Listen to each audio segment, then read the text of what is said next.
Hello and welcome to Star Diary, the podcast from the makers of BBC Sky at Night magazine. You can subscribe to the print edition of the magazine by visiting skyatnightmagazine.com or to our digital edition by visiting iTunes or Google Play. Greetings listeners, and welcome to Star Diary, a weekly guide to the best things to see in the Northern Hemisphere's night sky. As we are based here in the UK, all times are in GMT. In this episode, we'll be covering the coming weeks from the 27th of November to the 3rd of December. I'm Ezzy Pearson, and I'm joined this week by Paul Money. Hello, Paul. Hello, Ezzy. How's things with you? Things are going well. Can you tell us what we've got coming up in the night sky over the next week or so? Yes, well, it's always the same, isn't it? We have to start in the morning sky. It's real. It does happen. There's still the morning sky with astronomical events in it. It just means we have to get up. And this one is 6 a.m. sort of thing, or thereabouts. Basically, we're looking for Venus. And Venus is obviously looks like a bright star, but we know it's a planet. And it's passing the star Spicer or Speaker, depending on how you want to pronounce it. And it does so over the next few days, right to the end of November. So the 27th to the 30th. It's in the morning sky. So it's a brilliant star to us. Well, that's why it gets the name Morning Star. And of course, when it's in the evening star as well. But it's gliding past Spica. So there we are. We want to be looking towards the southeast, but then Venus is so bright, you shouldn't be able to mistake it as such. So watch over the next few mornings as Venus glides past this naked eye star, which is Alpha Virginis. So it's in the constellation of Virgo.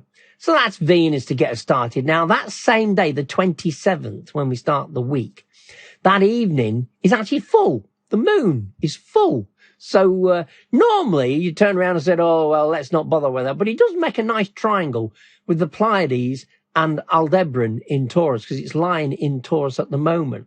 So it will wash out a lot of the stars, but you might just make out a few of the brighter members of the Pleiades. And Aldebaran is a naked eye star anyway, slightly orange, to see if you can see the colour. It is full moon that night.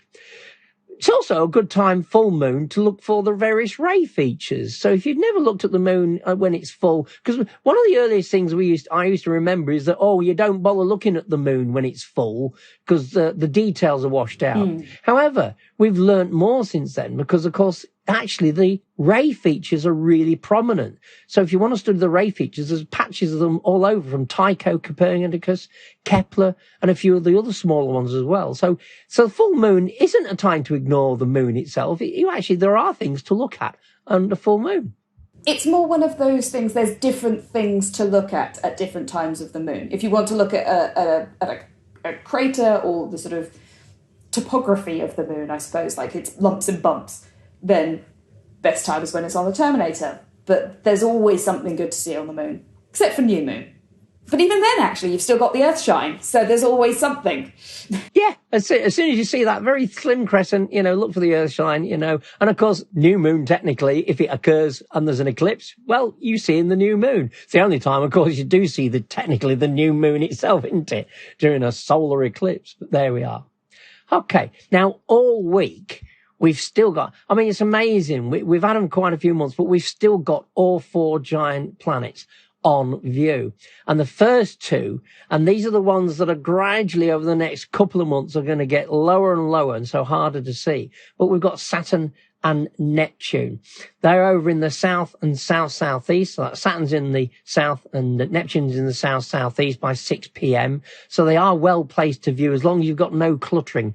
As it happens, I've got buildings in that direction. So my time is limited when I can observe these two planets. So I have to get them a little bit earlier on. So they're getting to the position where I'll soon lose them. But if you've got a clear horizon, sort of round through to the west, then actually you'll be able to follow them for several months or such.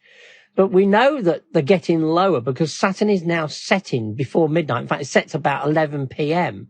So, it's getting closer. So the period of visibility is beginning to narrow now for both those planets. So that's Saturn and Neptune. But a bit further along, of course, we've also got Jupiter and Uranus. So we've got all four of the giant planets still on the parade of the giant planets. Sounds like it should be a B movie.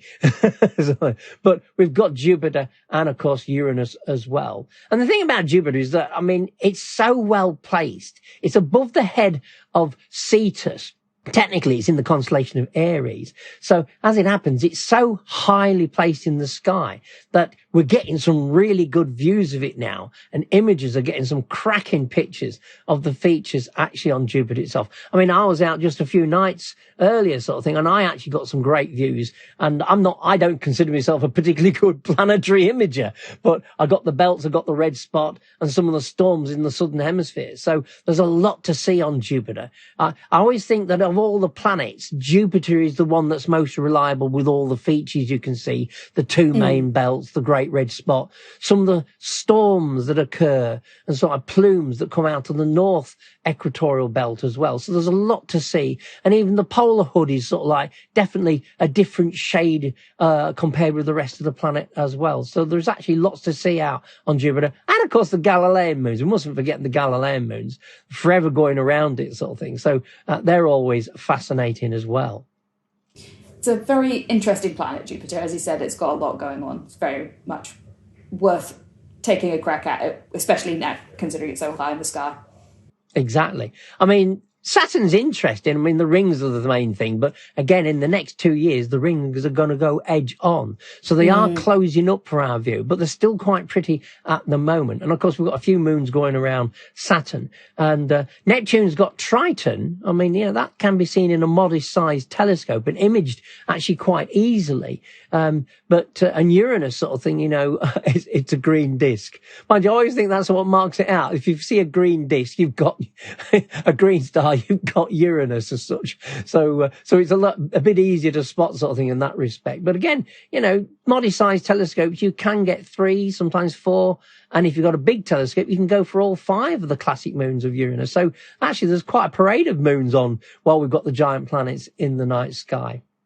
But talking about our moon, of course, or now, it's actually in talking about the 30th of November. It's actually quite close to Upsilon Geminorum on the 30th, but it forms a sort of right angle triangle with Castor and Pollux as well, sort of thing. So it's well displaced. And I always like it because when it's nearish several quite close by stars, if you watch it over the coming hours, you can see it moving against the backdrop of the stars. So it shows it isn't a static object, sort of thing. And the same applies a few days later on December the 2nd. The moon is directly above the Beehive cluster, Messier 44 in Cancer. It's several degrees above it. But again, if you watch over the course of the morning, this is sort of like 5 a.m. in the morning. But if you start, say, around about 3 a.m. and watch it, you can watch the moon gradually glide past above the actual cluster itself. Now, the moonlight will drown out some of the fainter stars of Messier 44, but it's well worth having a look with binoculars to see whether you can, how many stars you can see actually in it. And then we get to the end of the week, December the 3rd, the moon then is halfway, almost exactly between the sickle of Leo, which is an asterism. Leo is the constellation, but there is an asterism that looks like a sickle or a backwards. It could call it a hook. It looks like, there you are, it's a Disney character. It's Captain Hook in the actual night sky. But it looks like a sickle, and the moon's exactly between Messier 44 and the sickle constellation, sickle asterism as well, sort of thing, to finish off the actual week. So there we are. Thank you very much for taking us through all of that, Paul. And if our listeners at home want to be sure to keep up to date with all of the weekly stargazing highlights, please do subscribe to the podcast so that you can hear us next week.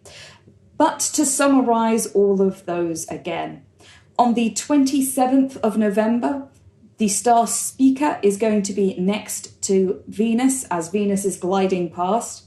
On the same day, you can also see the full moon forming a triangle with the Pleiades star cluster plus the star Aldebaran. And it'll also be the full moon that night, so it's a great chance to catch up on all of the ray features that you can see coming from the craters of the moon. Then on the 30th of November, the moon will be next to Castor and Pollux in Gemini as well.